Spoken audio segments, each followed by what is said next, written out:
Mohamed Ihattaren, named as one of the best talents coming through the PSV academy. He played in the first team by the age of 16 and had to carry the team at 17 years old. The sky was the limit for the attacking midfielder, but ever since his father passed away, everything changed, and Ihattaren has barely played any games since 2022, changing clubs every few months.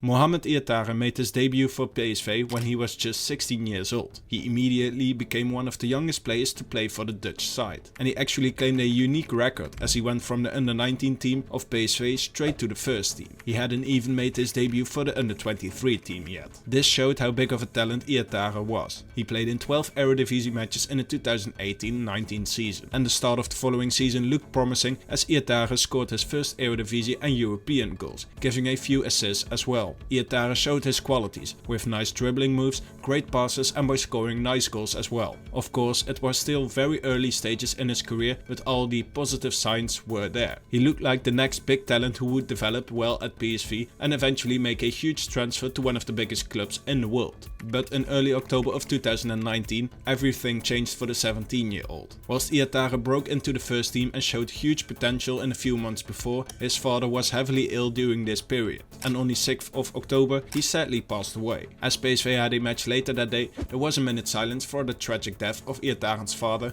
and the players sent their support to Ihattaren after they scored the first goal of the game. Ihattaren returned in the next game against FC Utrecht, where the fans from the opposition also showed their support in the 24th minute by clapping for an entire minute, with Ihattaren visibly touched by this beautiful moment. Mo continued playing for the first team and scored his first goal since the passing of his father 2 months later, and was very emotional after scoring.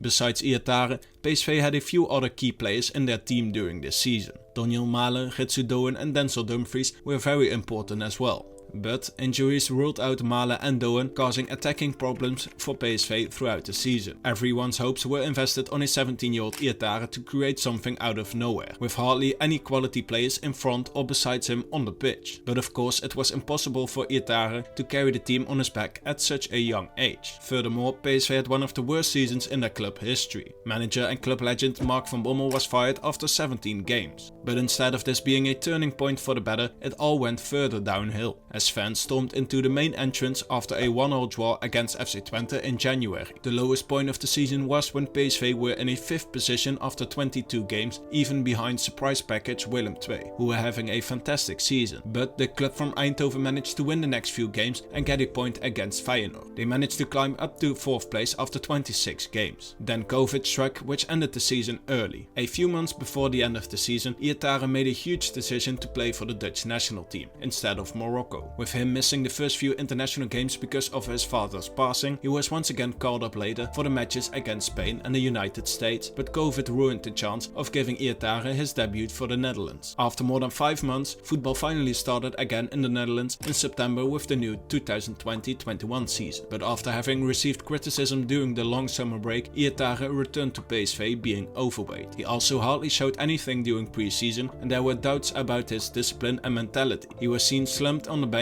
during the international matches against Poland and Italy because the then interim coach who took over for these games didn't give Ihattaren his debut for the Netherlands. But a lot had changed at PSV over the summer. A new manager was appointed in Schmidt, and there were several new signings, including Mario Götze, Ibrahim Sangare, Eran Zahavi and Philip Max. Schmidt forced a new gegenpress tactic into the team and used a new 4-2-2 formation, with both very uncommon for PSV and the entire Eredivisie in general. In the first Eredivisie match of the season, Ihattaren was benched after he was dismissed during training earlier that week because of a lack of commitment. In the next game, Ihattaren got a chance in the starting 11 but had to play in an unnatural striker role and was subbed off at halftime after a poor performance. And after not playing any minutes against Rosenborg in the Europa League a few days later, it was clear that Ihattaren and Schmidt weren't on the best of terms. Not long after this match, Ihattaren posted a video on Instagram saying "F the haters," responding to the people who were criticizing him. After getting regular but not many minutes throughout the season, there were often problems with Ihattaren. He sometimes missed a random match for unknown reasons or because of injury, with many people doubting if he was even injured.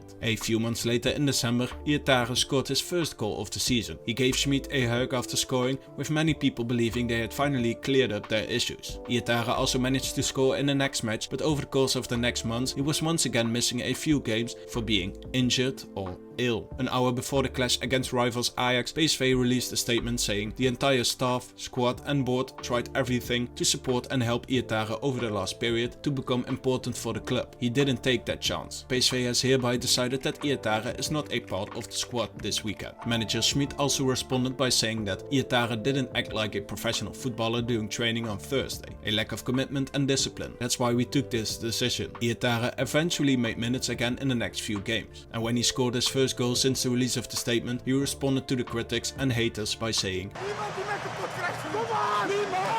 to the camera. Ihattaren was supposedly injured and ill again for the last 4 matches of the season. As PSV wanted to continue with manager Schmidt, it was clear that there was no future for Ihattaren at the club. During the summer of the 2021-22 season, PSV sold Ihattaren to Italian giants Juventus for a minimal fee of €2 million.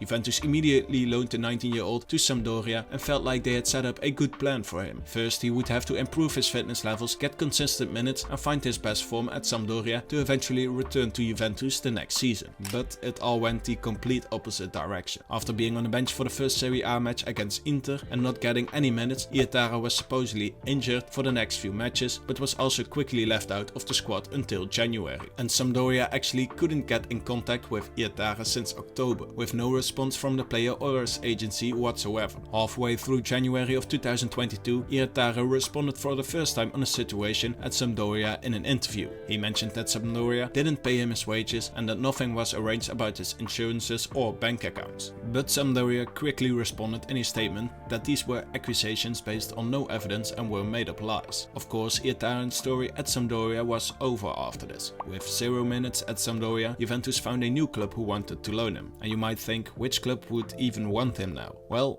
it was the rivals of PSV, Ajax, who loaned him for 1.5 years. Some people felt like this could be the ultimate redemption story for Ihattaren, to get back to his best again at the rivals of PSV. With Ajax also having an option to buy in a loan contract, they could potentially profit financially from this intriguing deal as well. But Ihattaren was very far behind on his fitness levels and needed to be trained up again. After 3 months, Ihattaren played his first minutes of football in almost a year. This was in the second Dutch division for Ajax's under-23 side. After playing a few games for them, you could see his qualities again and he managed to get a few goal contributions as well. At the end of April, the cup final was on the cards for Ajax's first team, and the opponent was none other than PSV, of course. Ihattaren was called up to the first team for the first time since going on loan to Ajax. With the score 2-1 to PSV, Ihattaren got subbed on in the 86th minute by Erik ten Hag. Could Ihattaren be the savior for Ajax and get revenge on a club who he fell out of favor with? The answer is no. Ihattaren got booed every time he got the ball and he couldn't make any difference. It was fair to say that this was an unfair move from Ten Hag and Ihattaren, as the midfielder was clearly still not ready to play for the first team, both mentally and physically, let alone play in a cup final against his former club. Many even suggested the substitution was just a move from Ten Hag to stir things up and create more commotion, which Ten Hag later refused. Whilst Ihattaren did play a few more matches for the under-23 side, the season slowly fizzled out for the midfielder. During the pre-season stage of the 2022-23 season, Ihattaren impressed in training and in practice matches at Ajax, but unfortunately got injured. Whilst it looked like things were slightly looking better, personal problems caused more chaos around the 20-year-old. According to a Dutch newspaper, he got threats from criminal circles, which supposedly came from his relationship with influencer Jasmin Driesch. And because of safety issues, Ihattaren wasn't allowed to train at Ajax for the foreseeable future. Not long after though,